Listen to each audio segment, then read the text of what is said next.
बिथाङा हैसिगोन जोंना नैबे बिथाङा वेटारा बेथ' माबा आसामनि फेमासखा बिथाङा वेटार स' लोगोफोर रेडि जाजोब्बाय चिकेन कारिफ्रा थान्दुरिफ्राबो जाबाय दा बिथाङा आरामसे कास्टमारनाव हैसिगोन बिथाङासो मिथिसिगौ सेंग्रा ना सिख्ला कास्टमारा जाग्राया सेंग्रासो हा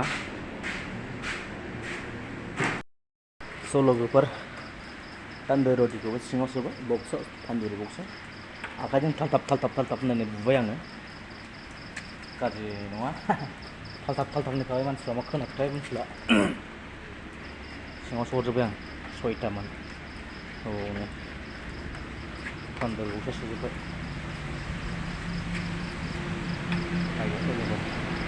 थिफुगासिनो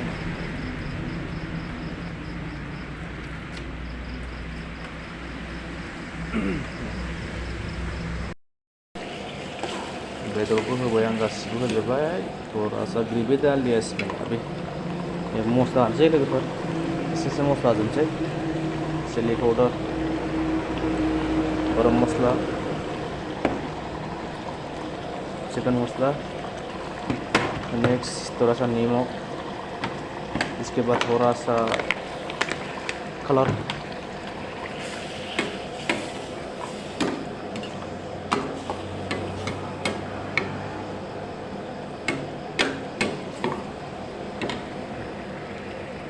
गलमरिस एसे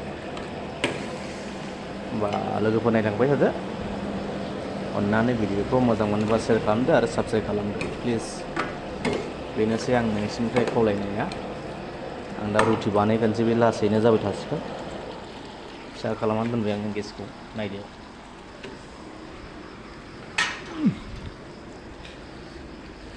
बास आं दा रुटि बानायग्रोगोन र' हेलो लोगोफोर स' आं दा चिकेन कारि बानायनो नागिरदों हा चिकेन कारि बानायनो नागिरदों लोगोफोर चिकेन कारि नायलांबाय थादो बोरै बानायो आं बेदरखौ फ्राय खालामदों एसे फ्रेस माल बेदरा मोननै दङ मोनसे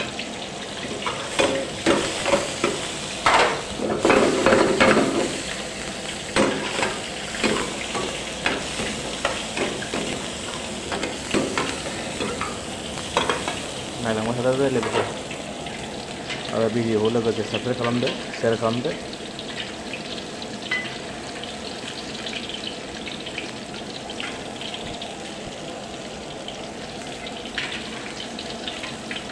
बेदर होबाय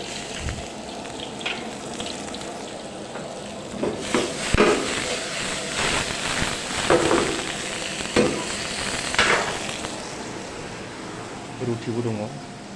तान्दुरि रुटि 6टा चिकेन कारि मोननै बानायबाय